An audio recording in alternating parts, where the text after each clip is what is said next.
Now, in this part of video, we are going to start our chapter number 7, that is coordinate geometry. हाँ, तो coordinate geometry.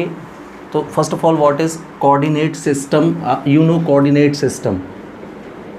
X-axis, axis of x, है ना? This side it is denoted by x dash, and this is axis of y. So these two axes, x-axis and y-axis, divides the entire area into 4 equal parts. 1, 2, 3 and 4. You also know that the section point, intersection point of both axes, x-axis and y-axis, is known as origin. हाँ, class 9th वगैरह में आपको थोड़ी geometry है ना, तो उसमें आपने देखा होगा कि दो axes, the horizontal axes known as x axes, ये बिल्कुल नंबर लाइन के जैसे होते हैं, है ना. ये ओरिजिन यानी ओ 0 हो गया पॉइंट, और इस तरफ पॉजिटिव नंबर होते हैं और इस तरफ नेगेटिव नंबर होते हैं, जैसे नंबर लाइन में होता है. अब हमने इसी नंबर लाइन को वर्टिकल पोजीशन पर इस्टेब्लिश कर दिया. तो यदि आप इसको वर्टिकल प्लेस कर दोगे ऐसे, तो अब पॉजिटिव नंबर यहाँ आने लगेंगे और नेगेटिव यहाँ. हाँ, तो वर्टिकल एक्सिस को हम किस एक्सिस के नाम से जानते हैं? Y axis. क्लियर. और दोनों एक्सिस का इंटरसेक्शन पॉइंट जो है ये ओरिजिन कहलाता है. ओरिजिन मतलब जहाँ से हम कोई चीज़ स्टार्ट करें. तो जब भी आप कोई पॉइंट डिनोट करते हो तो ओरिजिन से ही चलना स्टार्ट करते हो, यहाँ से चलना शुरू करना चाहिए भाई, है ना. फर्स्ट मूव आपका अलोंग एक्सेस होगा, चाहे वो पॉजिटिव डायरेक्शन में हो चाहे वो नेगेटिव में. पहला मूव एक्स एक्सेस में करना चाहिए, है ना, और फिर सेकंड मूव वाई एक्सेस में करते हैं. क्लियर. तो दोनों एक्सेस का सेक्शन पॉइंट क्या कहलाता है?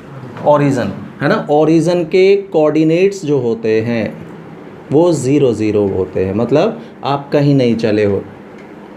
तो सीधी सी बात है, जहाँ से हम चलना स्टार्ट करते हैं वहाँ तो सारी चीज़ें 0 ही होती है ना. तो यहाँ से आपको चलना शुरू करना है, तो ये ओरिजिन हो गया. ओरिजिन पर मतलब आपने कोई डिस्टेंस ट्रेवल नहीं की है, इसलिए इसके कोऑर्डिनेट्स क्या लिखे जाते हैं? 0 0, है ना. इसमें जो फर्स्ट कोऑर्डिनेट है, ये जो पहला नंबर है, ये आपने एक्स एक्सिस पर जो डिस्टेंस ट्रेवल की है उसको शो करता है. इसको एब्सिसा बोलते हैं.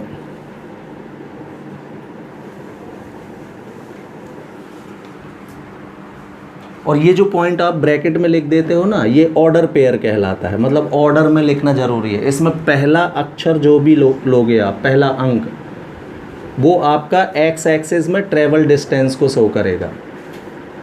इसको क्या बोलते हैं? एक्स कोऑर्डिनेट और एब्सिसा. ठीक. और जो दूसरे नंबर पर पोजीशनड है ये वाई कोऑर्डिनेट, इसको एक्स कोऑर्डिनेट भी बोलते हैं.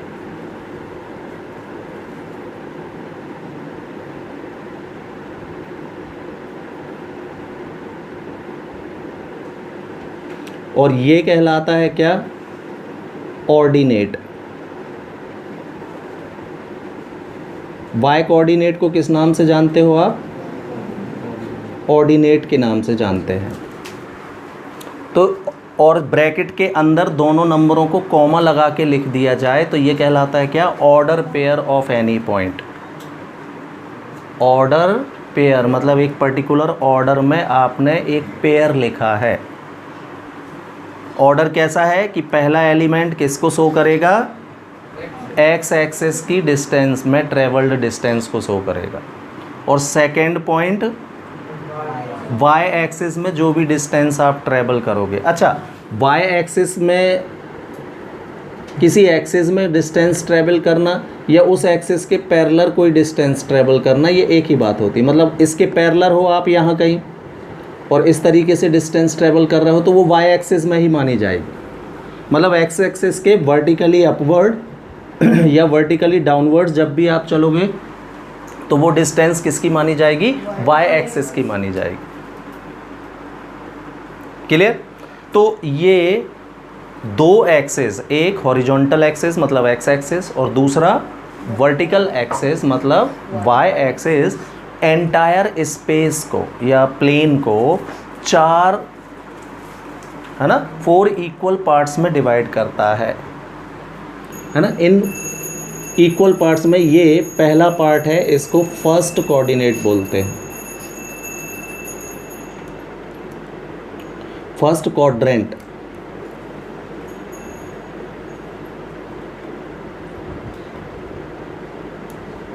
क्वाड्रेंट मतलब 1/4 हिस्से को क्वाड्रेंट बोलते हैं। तो देखो ये 4 हिस्से हैं ना 90 डिग्री के, इधर से देखो तो 90 डिग्री, 180 डिग्री, 270 डिग्री, 360 डिग्री। तो पूरा एक राउंड हो गया। एक राउंड के 4 इक्वल पार्ट को क्या बोल देते हैं अपन? Quadrant. 1/4 part of whole is called quadrant. तो ये फर्स्ट क्वाड्रेंट कहलाता है, ये सेकंड है, ये थर्ड और ये फोर्थ। ठीक है। अब देखिए, मान लीजिए कोई पॉइंट आपका फर्स्ट क्वाड्रेंट में कहीं पोजीशनड है, पॉइंट पी, और ऐसे समझ लो कि हमको इस पॉइंट तक पहुंचना है। तो जैसा कि मैंने आपसे कहा कि आप हमेशा चलना स्टार्ट कहाँ से करते हैं? ओरिजिन से। तो यहाँ से यहाँ पर आप हो, उस पॉइंट पर आपको पहुँचना है। शर्त ये है कि सीधा नहीं चल सकते आपको एक्स एक्सिस पर या वाई एक्सिस पर चलते हुए ही पहुंचना है। तो फिर आपको क्या करना पड़ेगा? और फर्स्ट डिस्टेंस किस पे बोली ट्रेवल करने के लिए मैंने? एक्सिस ऑफ एक्स पर। तो देखो इस पर आप यहाँ से चले, इसके ठीक नीचे यहाँ पहुँचे पॉइंट पी के, और ये डिस्टेंस आपने सपोज ट्रेवल की ए, फॉर एग्जांपल कुछ भी हो सकता है, 5, 7 एनीथिंग, है ना। 0, 1, 2, 3, 4, 5 ऐसे देखोगे तो शायद 5 यहाँ आएगा। तो अपन नंबर नहीं शो कर रहा हूँ मैं, ए से शो कर दिया मैं। यहाँ पहुँच गए आप पॉइंट ए पर। तो ध्यान से देखो आप, जब आप पॉइंट ए पर हो तो आपने ओनली एक्स एक्सिस में डिस्टेंस ट्रेवल की है ए, ये देखिए। वाई एक्सिस में अभी आपने कोई डिस्टेंस ट्रेवल नहीं की है, तो वाई कोऑर्डिनेट कितना होगा? 0 होगा। हाँ, मतलब ये पॉइंट आपको ये बोल रहा है कि कोई भी पॉइंट जो एक्स एक्सिस पर लाई करेगा उसका ऑर्डिनेट मतलब वाई कोऑर्डिनेट 0 होगा, है ना। तो एक्स एक्सिस की पहचान क्या बनी कि इस पर वाई 0 होगा। जो भी पॉइंट एक्स एक्सिस पर लाई करेगा कहीं पर भी, यहाँ पर आके देख लो जरा, तो आप एक्स एक्सिस पर माइनस में तो चल गए लेकिन वाई में फिर नहीं चले। मतलब कहीं पर भी कोई पॉइंट ले लो, सब में वाई के प्लेस में क्या आएगा? 0, एक्स प्लेस बदलता रहेगा, लेकिन वाई में कोई चेंज नहीं आएगा, चाहे आप यहाँ से लेके कहीं पर भी रहो। का मतलब ये हुआ कि आपको मिला क्या कि इक्वेशन ऑफ एक्स एक्सिस अगर हमसे कोई बोले तो आप क्या बोलोगे? y equal 0। एक्स एक्सिस पर y 0, उल्टा एक्स एक्सिस पर y 0 रहेगा। अब देखना, यहाँ से फिर हम पॉइंट P पर पहुँचने के लिए फिर हम परपेंडिकुलर डायरेक्शन में चले। ये तो मैंने अभी आपसे कहा कि जब भी आप y एक्सिस के पैरेलल वर्टिकल पोजीशन में ट्रैवल करोगे तो वो y एक्सिस की ही डिस्टेंस कहलाएगी। आप देखो, ये यहाँ से अगर मैं पॉइंट को यहाँ ड्रॉ कर दूँ तो जितनी डिस्टेंस ये रहेगी उतनी ये भी रहेगी, है ना। तो मान लीजिए आपने ये डिस्टेंस b ट्रैवल की, तो पॉइंट P पर पहुँचने के लिए आपने x एक्सिस पर भी पॉजिटिव डायरेक्शन में चले हो, यहाँ पॉजिटिव नंबर रहते हैं ना। हाँ, और y एक्सिस में ऊपर पॉजिटिव रहते हैं। ये तो बहुत बनाया होगा आपने ग्राफ में भी, 1, 2, 3, 4 ऐसे रहते हैं, क्यों? और नीचे -1, -2, -3, -4। तो दोनों एक्सिस पर आप पॉजिटिव चल रहे हो। तो देखो इसका पॉइंट P की पोजीशन या पॉइंट P के, है ना, कोऑर्डिनेट्स क्या हो जाएंगे? एक्स एक्सिस पर आपने डिस्टेंस ट्रेवल की a, तो पहले एक्स एक्सिस की डिस्टेंस लिख देते हैं, और फिर y एक्सिस पर आप b चले तो b। का मतलब है ना, एब्सिसा और ऑर्डिनेट दोनों पॉजिटिव होते हैं। किस पर? फर्स्ट क्वाड्रेंट पर। क्लियर? अब मान लीजिए ये पॉइंट सेकेंड क्वाड्रेंट में यहाँ कहीं होता, तो अब इस पर पहुँचने के लिए आपको एक्स एक्सिस की नेगेटिव डायरेक्शन में पहले डिस्टेंस ट्रेवल करनी पड़ती, इतनी ही, सपोज ए ही है ये भी, और वाई एक्सिस में फिर से पॉजिटिव ही जाते आप, तो एक्स इसका कैसा होगा? नेगेटिव, और वाई कैसा होगा? पॉजिटिव। तो ये सेकेंड कोऑर्डिनेट में लाई करेगा। ए नेगेटिव है और बी पॉजिटिव है, तो वो किस क्वाड्रेंट में आएगा? पॉइंट ठीक। अब ये देखो जरा, मान लीजिए कोई पॉइंट वाई एक्सिस पर है, यहाँ से लेके कहीं पर भी, तो हम ओरिजिन से चलते हैं, इस पॉइंट पे पहुंचना है आपको, तो आपको तो एक्स पर चलना ही नहीं पड़ेगा, सीधे पहुंच जाओगे वाई बस पर। मतलब एक्स में क्या डिस्टेंस ट्रेवल किया आपने? 0, और वाई पर समथिंग मीन्स सपोज बी ही। का मतलब ये हुआ कि वाई एक्सिस पर कहीं पर भी कोई पॉइंट लो आप, इधर ही देख लो, ये 2 बना है, तो ये पॉइंट क्या हो जाएगा आपका? सीधे 0 2। क्यों? एक्स एक्सिस पे तो चले ही नहीं हम कहीं, राइट? ये वाला पॉइंट तो 0 0 है। इस तरफ मान लीजिए आते ये 3 है, -3 लिखा है सपोज, तो ये वाला पॉइंट क्या हो जाता? यहाँ से देखो, तो फिर वाई एक्सिस पर 0 -3, मतलब आप वाई एक्सिस पर कहीं पर भी पॉइंट ले लो, एक्स की जगह 0 ही आएगा। हाँ, इसलिए हम बोल देते हैं क्या? Equation of y axis is x = 0, मतलब ये पहचान है एक्सिस की। अगर कोई पॉइंट x एक्सिस पर होगा तो उसका ऑर्डिनेट 0 होगा, है ना, और अगर कोई पॉइंट y एक्सिस पर होगा तो उसका एब्सिसा 0 होगा। क्लियर? तो ये इनकी पहचान हो गई। अब पॉइंट P अगर थर्ड क्वाड्रेंट में है तो हाँ, तो यहाँ से चलना है भाई, ओरिजिन से ही, तो ए एक्स एक्सिस पर भी आप नेगेटिव डायरेक्शन में चलते, और वाई एक्सिस पर भी नीचे, मतलब नेगेटिव आते, मतलब पॉइंट पी में दोनों नेगेटिव होंगे, ए भी नेगेटिव और बी भी नेगेटिव, तो वो किस क्वाड्रेंट में लाई करेगा? थर्ड में। Clear? Now if point P lies on fourth coordinate, हाँ, तो अब यहाँ पर पहुँचने के लिए x में तो आप पॉजिटिव चलोगे, y में लेकिन नेगेटिव चलोगे, मतलब a पॉजिटिव होगा और b नेगेटिव होगा। क्लियर? तो this is quadrant system for coordinate geometry, है ना। तो ये जो पॉइंट आप लिखते हो ये कोऑर्डिनेट्स कहलाते हैं। इसमें पहला प्लेस एक्स कोऑर्डिनेट का होता है, that is called also called abscissa, and the second place is for ordinate which is also called y coordinate. Clear? तो ये है आपका क्या? Coordinate system. ठीक है। और दो खास चीज़ें, एक्स एक्सिस का इक्वेशन y0, मतलब पहचान है ये किसकी? एक्सिस ऑफ एक्स की। कोई भी पॉइंट एक्स एक्सिस पर होगा तो उसमें y0 होगा, कोई भी पॉइंट y एक्सिस पर अगर होगा तो उसमें x के प्लेस में 0 होगा। श्योर है ये? ठीक है।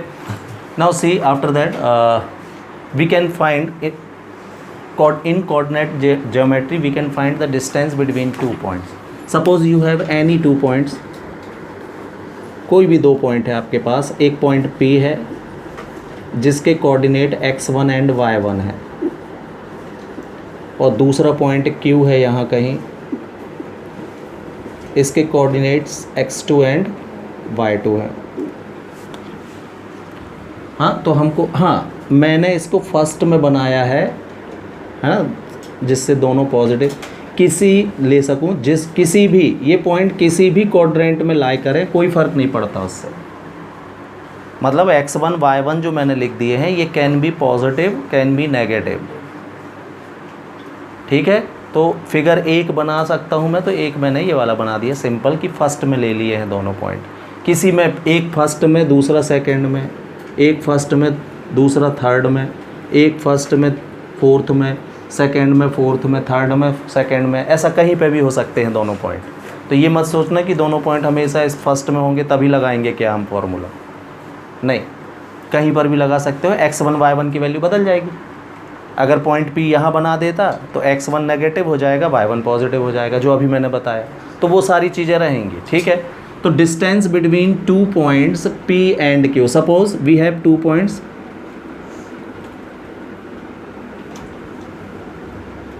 लेट 2 पॉइंट्स आर, पहला P मान लिया है हमने x1 and y1 and second is Q।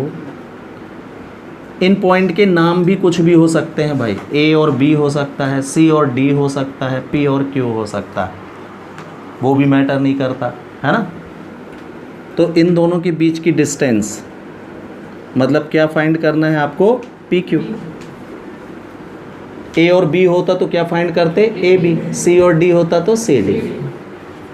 Clear. अब आपको बताते समय मैं कोई एक ही पेयर यूज़ कर रहा हूँ, कोई भी पेयर हो सकता है, R एंड S हो सकते हैं पॉइंट, ठीक है। तो डिस्टेंस फॉर्मूला होता है अंडर रूट ऑफ, हाँ यहाँ से देखो बाद वाले पॉइंट से लगाते हैं, x2 माइनस x1 का होल स्क्वायर। मतलब पहले एप्सीसा में लगेगा, abscissa minus abscissa whole square plus ordinate minus ordinate whole square, y2 minus y1 whole square. ये दो पॉइंट के बीच की डिस्टेंस का फॉर्मूला है। Under root of x2 minus x1 whole square plus y2 minus y1 whole square कर दो तो आपको दोनों पॉइंट के बीच की डिस्टेंस यानी इस लाइन की लेंथ पता चल जाएगी, PQ की। क्लियर। अब देखना, यहीं पर हम देखते हैं distance of a point. Suppose P ले लिया है पॉइंट मैंने XY, बस एक ही पॉइंट है ना, और इसकी डिस्टेंस आप ओरिजिन से फाइंड कर रहे हो, फ्रॉम ओरिजिन। तो ये देखिए भाई, फिर से एक छोटा सा फिगर बनाया मैंने। ओरिजिन तो पहचानते हो आप, दोनों एक्सिस का इंटरसेक्शन पॉइंट क्या कहलाता है, ओरिजिन कहलाता है। और पॉइंट P सपोज यहाँ है, XY लिया है जिसको मैंने, तो इस पॉइंट की मेरे को ओरिजिन से डिस्टेंस फाइंड करनी है ना। तो फिगर के according OP, distance of point P from origin क्या कहलाएगी, OP, राइट। तो भी फॉर्मूला यही लगेगा भाई। देखिए क्या बन जाएगा, अब लगाइए, x2 माइनस x1 तो 0 है ये, तो x2 minus x1 whole square that is x square बस आएगा। हाँ करके देख लो, y2 की जगह y है, माइनस y1 तो 0 है, तो क्या आ जाएगा यहाँ। तो कुल मिला के फॉर्मूला डिस्टेंस फॉर्मूला ही लगा है। किसी पॉइंट की ओरिजिन से डिस्टेंस निकालनी हो तो अंडर रूट ऑफ सीधे आप x square plus y square कर सकते हो। ओरिजिन 0 0 होता है क्योंकि फॉर्मूला यही है। पूरा लिख के बताऊँ, x2 खुद देखो x, फिर मैं लिखता माइनस 0 होल स्क्वायर, तो अब 0 काय को लिखूँ फालतू में, हैं 5 माइनस 0 5 ही होता है ना, हाँ तो x स्क्वायर बस आया। फिर लगाता मैं प्लस y2 के प्लेस में y चल रहा, माइनस y1 के प्लेस में फिर 0 है होल स्क्वायर, तो y माइनस 0 होल स्क्वायर लिखो चाहे y स्क्वायर बस लिख दो, एक ही बात है। हाँ तो किसी पॉइंट की ओरिजिन से डिस्टेंस ये होती है। Clear. After that we see section formula. तो सेक्शन फार्मूला मतलब क्या, जैसे suppose you have 2 points, one is A, x1 y1 suppose, and the second point also, the second point is B, suppose x2 and y2, x2 y2, right। अब मान लीजिए कोई एक और पॉइंट है, तीसरा पॉइंट P, ये नहीं मालूम कितना, xy नाम दे दिया मैंने, जो इस लाइन ए बी को, है ना, एक ratio suppose m1 ratio m2 में इंटरनली डिवाइड कर रहा है, दोनों के बीच से कहीं इसको सेक्शन कर रहा है। जैसे कि इस पेन को, है ना, ये मैंने सेक्शन किए दो पार्ट इस पॉइंट से, तो एक बड़ा एक छोटा हो सकता है ना। आप इसको बीचों बीच से भी दो पार्ट में डिवाइड कर सकते थे, कहीं से भी हो सकता है, राइट। तो दो पॉइंट को point P m1 ratio m2 के रेशो में कैसा इंटरनली डिवाइड करें, मतलब पॉइंट P दोनों के बीच में आए, मिडिल में नहीं बोला मैंने, है ना, बिटवीन देम, कहीं पर भी हो सकता है। तो मान लीजिए ये m1 रेशो m2 में AB को डिवाइड करता है ना। If a point P XY divides the line joining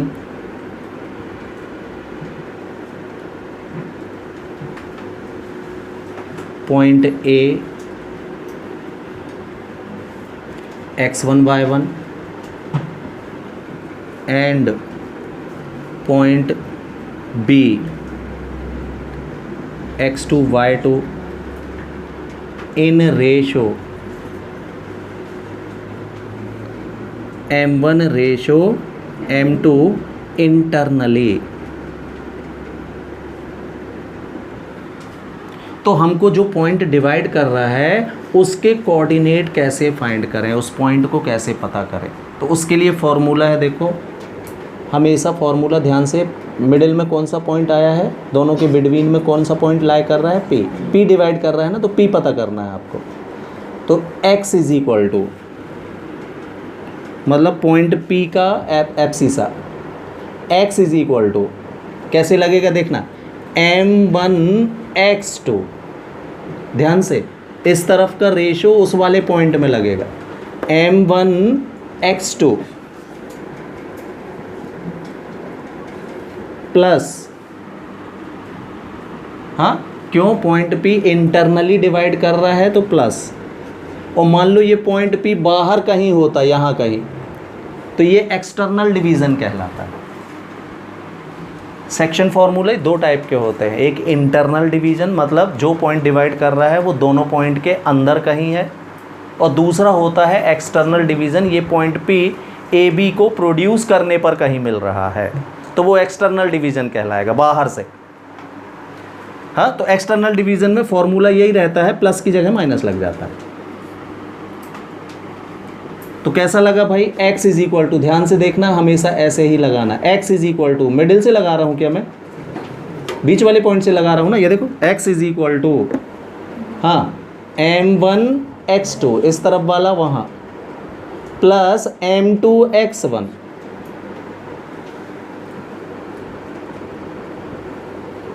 bye m1 plus m2, ये फॉर्मूला लगा दो तो आपको पॉइंट x पता चल जाएगा कितना होगा। एंड अभी x ही निकला है, y में लगाओगे, जैसा आपने एब्सिसा में लगाया वैसे ही ऑर्डिनेट में लगेगा, y इज इक्वल टू, तो अब y में लगेगा m1 y2 plus m2 y1 bye m1 plus m2। तो ऐसे आप पॉइंट P पता कर सकते हो भाई, पॉइंट P निकल आएगा, ठीक। और जैसा कि मैंने आपसे बोला ये इंटरनल डिवीज़न है, मतलब पॉइंट P कहाँ लाए करेगा, दोनों पॉइंट को मिलाने वाली लाइन के बीच में कहीं। और अगर ये पॉइंट P A और B को मिलाने वाली लाइन को प्रोड्यूस करने पे कहीं मिले, चाहे उस तरफ चाहे इस तरफ, तो ऐसा डिवीज़न कौन सा डिवीज़न कहलाता है, फिर एक्सटर्नल डिवीज़न कहलाता है। और एक्सटर्नल डिवीज़न में फॉर्मूला चेंज नहीं होगा आपका, यहाँ सिर्फ क्या आ जाएगा, माइनस, दोनों जगह माइनस माइनस कर दो तो एक्सटर्नल डिवीज़न हो गया, क्लियर। अब देखो जैसा कि मैंने अभी आपसे बोला कि मान लीजिए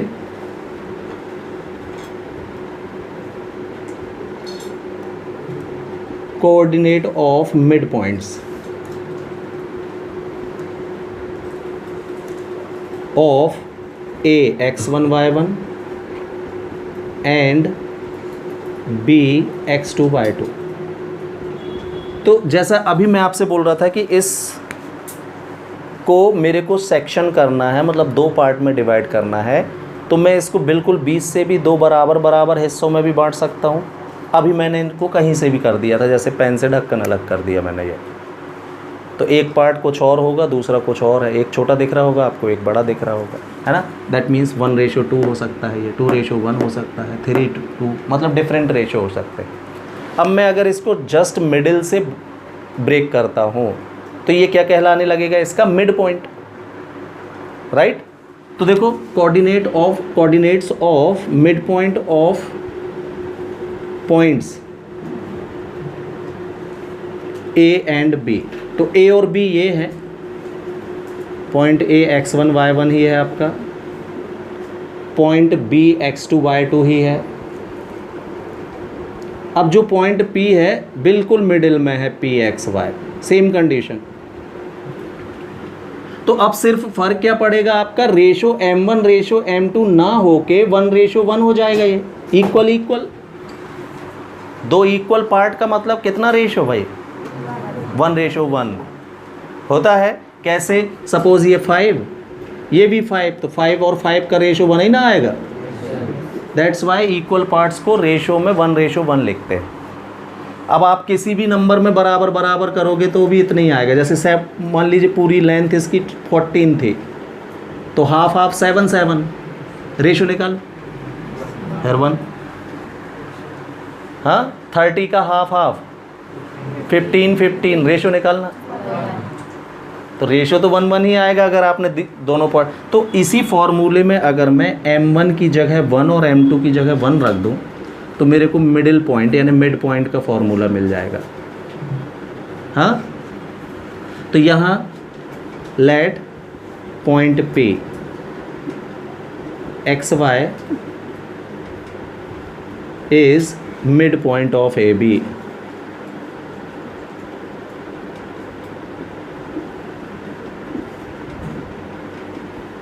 तो अब क्या आ जाएगा, x इज इक्वल टू, लगता सेक्शन ही फॉर्मूला है, तो अब m1 की जगह पर 1 हो गया है ये, तो आप लिखोगे x इज इक्वल टू, देखना 1 × x2 प्लस 1 × x1, तो x1 प्लस x2 ही आएगा ऊपर, अपॉन m1 प्लस m2, मतलब 1 + 1 कितना, हाँ। तो सीधे आप देखो कि मिड पॉइंट मतलब इन दोनों को ऐड करके हम 2 का डिवाइड कर दें तो मिड पॉइंट निकल आता है। सिंपल फार्मूला है, सेक्शन फार्मूला ही, लेकिन दूसरे तरीके से हम इसको कैसे देख सकते हैं कि अगर पॉइंट P मिड पॉइंट है तो x is equal to x1 plus x2/2, दोनों को ऐड करके 2 का divide. Similarly y is equal to y1 plus y2/2, तो ये मिड पॉइंट के फॉर्मूले बन गए थे। वास्तव में है कौन सा फॉर्मूला, ये सेक्शन फार्मूला ही है। रेशो बराबर होने के कारण m1 रेशो m2 की वैल्यू 1:1 होने के कारण m1 m2 दिख नहीं रहा है, 1 लिखते नहीं है ना अपन, इनटू में 1 दिखाते नहीं है, इसलिए वो दिख नहीं रहा है। फॉर्मूला कौन सा है, लेकिन सेक्शन फार्मूला ही है। क्लियर। तो this is how you can find mid point of any 2 points. Now after that see area of triangle. तो कोऑर्डिनेट सिस्टम में या कोऑर्डिनेट ज्योमेट्री में हम किसी ट्राइंगल का एरिया पता कर सकते हैं।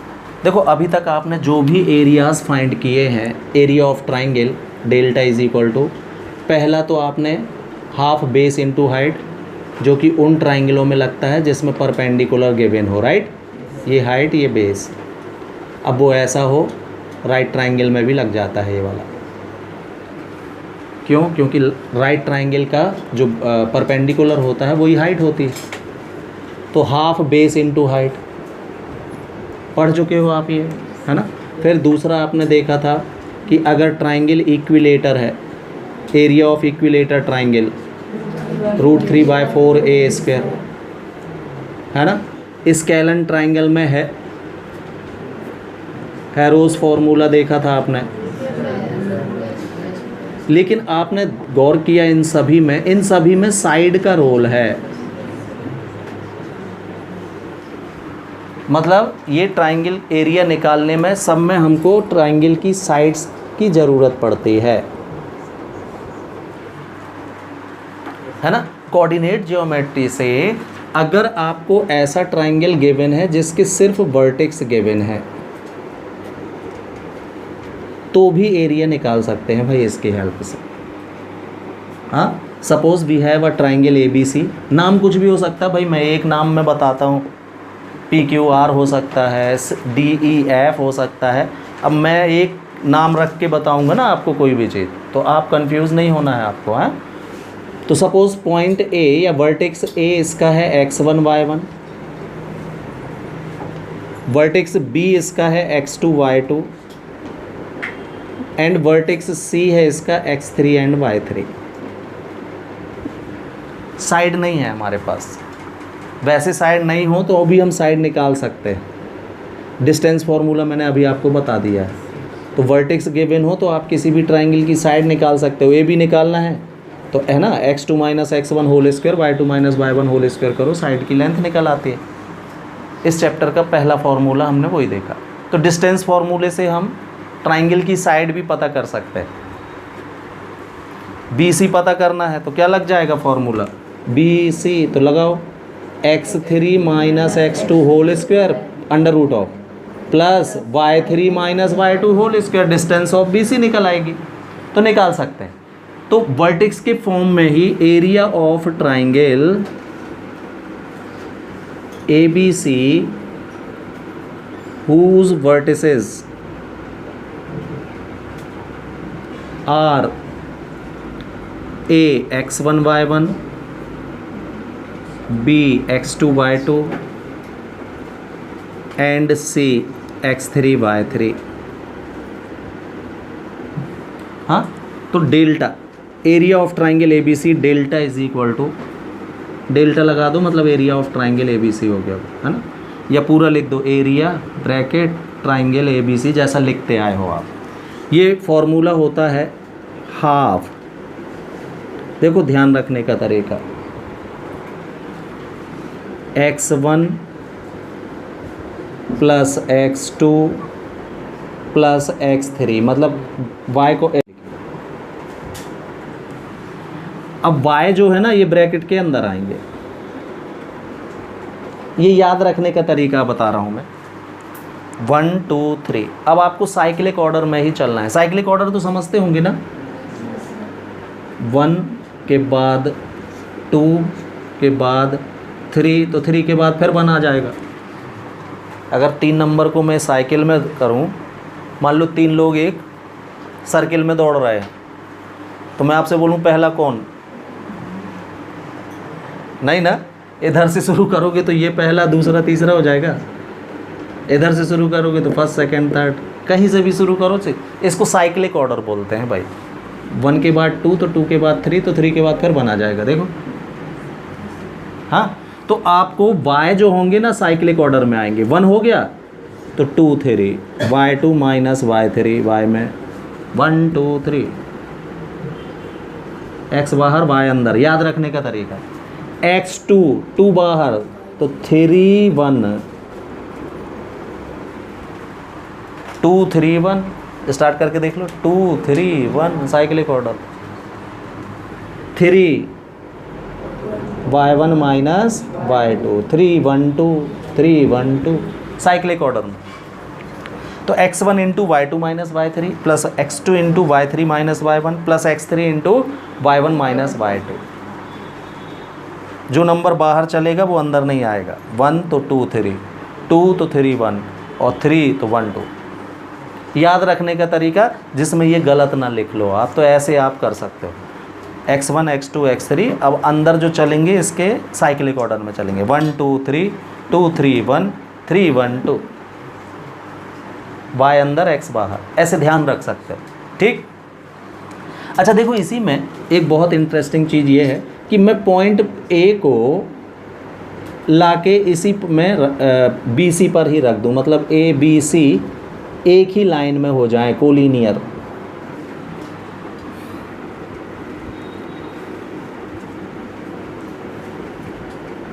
तो क्या दिखा आपको भाई, अगर पॉइंट ए को सपोज हाँ, जैसा कि मैंने बोला ये आपका एरिया ऑफ ट्रायंगल हो गया, है ना, याद रखने का तरीका भी बताया। अब मान लीजिए जैसा मैं बोल रहा था, पॉइंट ए जो है इसी लाइन पर आ जाए, मतलब ए बी सी कोलिनियर हो जाए ऐसे, तो आप देख रहे होंगे कि कोई ट्रायंगल ही नहीं बनेगा फिर तो। यही मैं आपसे पूछ रहा था, क्या दिखा आपको? ए पॉइंट को मैंने यहाँ शिफ्ट कर दिया तो क्या ट्रायंगल गायब? कहाँ है ट्रायंगल? हाँ, और जब ट्रायंगल ही नहीं है तो उसका एरिया कितना होगा भाई? मतलब अगर आपसे कोई कहे कि प्रूफ करो 3 पॉइंट कोलिनियर हैं, तो आप क्या करो? एरिया निकाल दो उन तीनों पॉइंट का। अगर एरिया 0 आएगा तो पॉइंट कोलिनियर प्रूफ हो जाएंगे। जब कोई 3 पॉइंट में एक लाइन में लगा दूं और बोलूं कि बनाओ ट्रायंगल, कहाँ से बनेगा? और जब कोई ट्रायंगल ही नहीं बनेगा तो उसका एरिया, तो अगर आपको 3 पॉइंट्स कोलिनियर बताना हो तो भी आप एरिया ऑफ ट्रायंगल ही निकालोगे। आपका आंसर इस बार कितना आएगा? 0। और आंसर जैसे ही 0 आए तो आप लिख देना कि because delta is 0, 10 points are collinear, मतलब ट्रायंगल बन ही नहीं सकता। क्लियर?